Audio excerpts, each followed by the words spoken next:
Sur la 109, alors je vais intervenir sur la saisine du préfet. Je voulais quand même dire que je partage tout à fait l'analyse de M. Guispin et de M. El-Kandouci sur l'alerte rouge des finances et dire que ça n'a rien à voir avec le volontarisme de la PPI, la crise énergétique ni la crise sanitaire, mais ça aura de plus en plus à voir avec les mauvais choix politiques.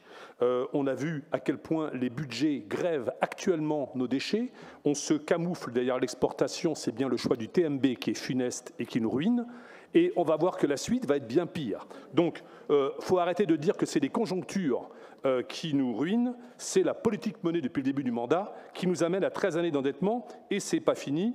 Et je pense que 2025 risque d'être un lent naufrage. Je reviens maintenant sur la saisine du préfet de la DSP. Parce que c'est une affaire qui paraît très anecdotique, mais en fait, c'est une parfaite stupidité. Alors pourquoi? Parce que vous avez décidément un problème de méthode. On a un objectif à atteindre et vos actes et vos délibérations nous en éloignent. Voilà, c'est comme pour la qualité de l'air, c'est comme pour le traitement des déchets, c'est comme pour les plans mobilité reliés au plan climat.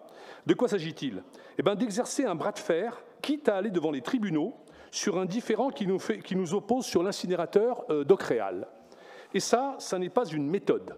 Quand on veut travailler avec nos voisins, quand en plus on a fait toute une politique et tout un ramdam sur la candidature européenne avec l'UNEL, qu'on parle de coopération avec CET, ce n'est pas une méthode que de menacer d'un procès, de menacer en justice une collectivité voisine. Quand je l'ai souvent répété, quand j'étais vice-président de la gestion des déchets, et vous le savez, Monsieur le Président, je me suis toujours opposé à cette démarche. D'ailleurs, nous étions allés ensemble rencontrer Fabrice Fenoy. J'ai toujours dit que le traitement des déchets et les solutions économiques et écologistes ne se feraient qu'à l'échelle d'un territoire d'1 million d'habitants. Nous n'avons pas les moyens de régler nos problèmes à l'échelle de notre métropole, ni avec un incinérateur, ni avec je ne sais quelle solution miracle. C'est en coopérant avec nos voisins sur des politiques de réduction et de valorisation, c'est qu'avec leur aide, c'est en mutualisant qu'on va être économe et qu'on va réussir le défi.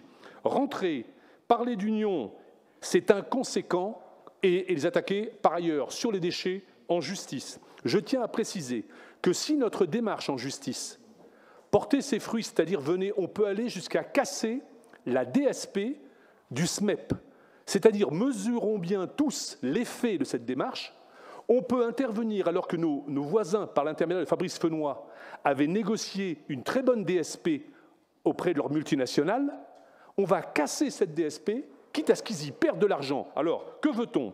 On veut faire un nouveau cadeau à une multinationale ou on veut travailler avec nos voisins? Il s'agit bien de cela. Et je tiens aussi à préciser une dernière chose pour terminer.